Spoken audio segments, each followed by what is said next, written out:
habari za leo? Salama, nakusikia pale vizuri. Na wewe? Safi kabisa. Haya. Pale unanifuata? Safi kabisa, pasipo tatizo. Asante. Bwana Bernard Kambale, wewe ni msemaji wa chama tawala UDPS katika maeneo ya Beni. Kuna habari tulizonazo kuhusu mkutano uliofanyika kati ya Rais wa Jamhuri ya Kidemokrasia ya Kongo Felix Tshisekedi, mwenzi wake Rais wa Rwanda Paulo Kagame huko Doha nchini Qatar.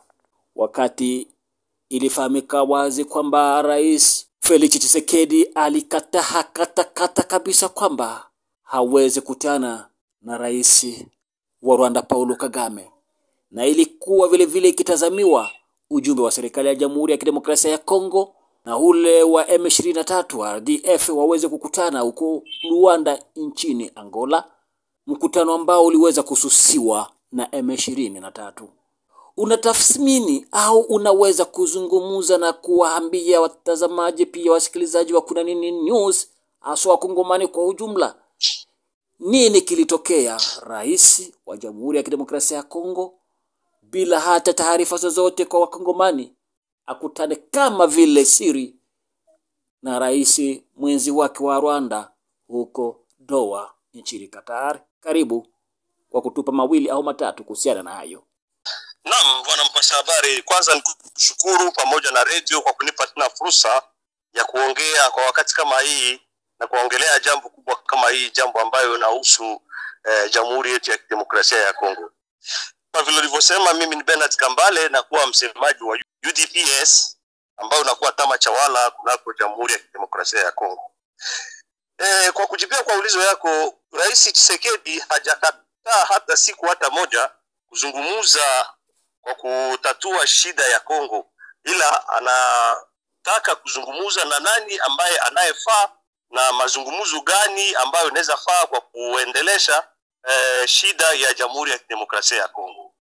Ndio maana kwa hiyo ngambo ilikuwa vizuri na yeye alikuwa amekubali kuzungumza na mwana Paulo Kagame, babu, bila kudanganyika na bila kusahau mwana Paulo Kagame anakuwa yeye ndiye anakuwa na tatiza nchi ya Jamhuri ya Kidemokrasia ya Kongo pasipo tatizo hata mmoja, na anafanya tu kwa kujifanyia.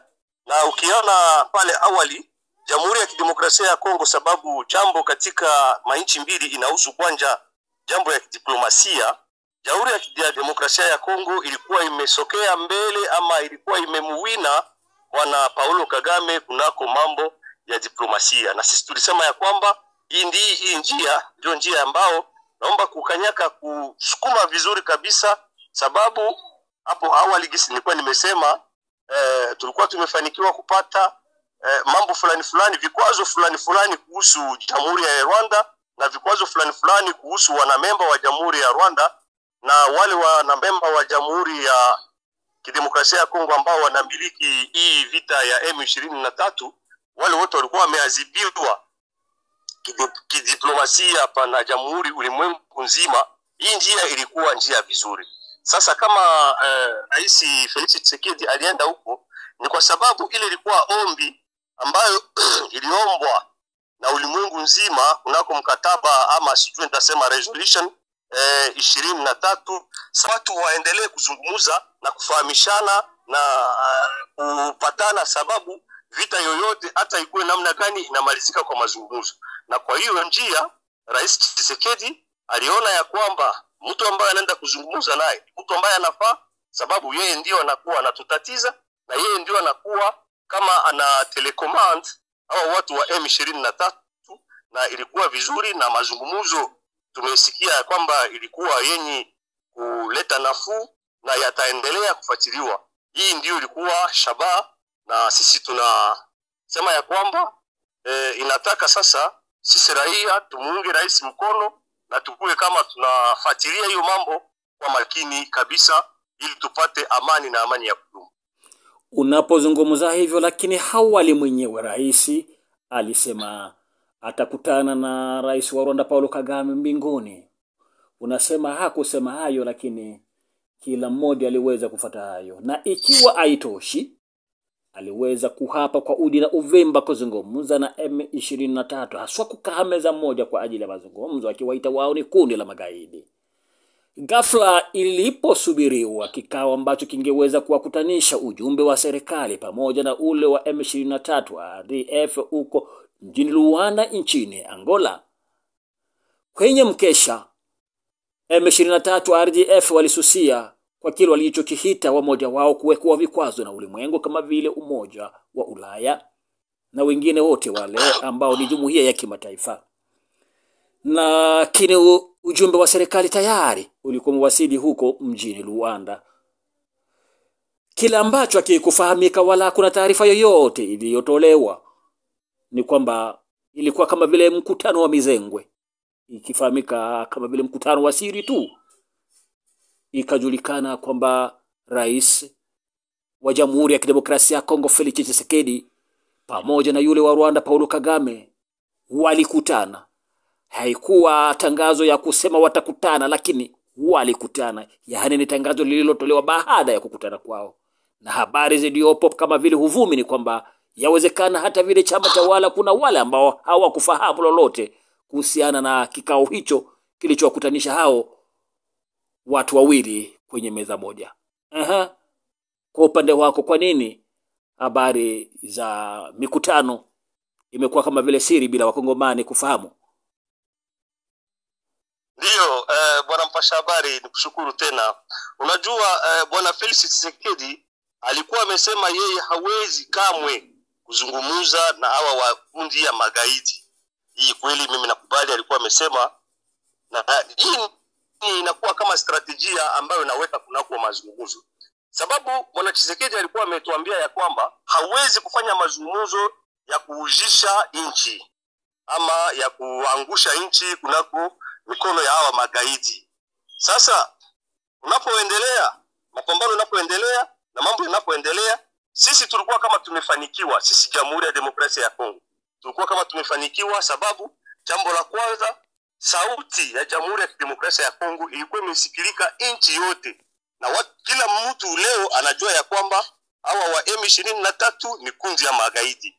Hii inatosha kwetu, sababu mtu wote anakuwa anajua kundi ya M23 ni nani. Na kama hivi nilisema awali, mapambano yote, vita yote inamalizika kwenye mazungumzo. Na wakati unaona kama mazungumzo inaweza kuwa kwa ile advantage yako ama inaweza kuwa kwa mafanikio yako, ni vizuri wewe uende usikilize. Na sisi Jamhuri ya Demokrasia ya Kongo kama tunaenda kunako mazungumzo na wale wagaidi wa M23, kulikuwa vikwazo ambao tulikuwa tumeweka ama mistari nyekundu ambao tulisema mstari fulani na mstari fulani na mstari fulani hauwezi kutambukwa. Na wale waliona ya kwamba hawana neno ya kusema kunako meza ya mazungumzo, unaona kwa wazi hawakufika. Hii ni jambo ya kwanza. Jambo ya pili, kama hivi nilisema, ndio sisi Jamhuri ya Demokrasia ya Kongo pamoja na bwana Felix Tshisekedi alikuwa amesema kamwe hawezi kuzungumza hata na Rais Kagame, sababu hakuna neno ambayo Rwanda inaweza kuomba kwa Jamhuri ya Demokrasia ya Kongo. Lakini kufuatana na ombi la ulimwengu mzima ambayo walisema kweli tunasikia na tunasapoti malalamiko na masemi ya Jamhuri ya Demokrasia ya Kongo, lakini ni vizuri kumpa pia ule njia ya kumsikiliza, iwendapo itakuwa njia ambayo itampunguza haya, sababu najua kama Rais Kagame anakuwa anangangamia mambo mengi, ni kwa hiyo wanaita kwa Kiswahili tu haya. Kwa kumalizisha hiyo haya, ilikuwa vizuri kuenda na kumsikiliza, hapo atafanikiwa na yeye kusema kama mimi nafanya hivi ni kwa sababu Jamhuri imeniomba hivi.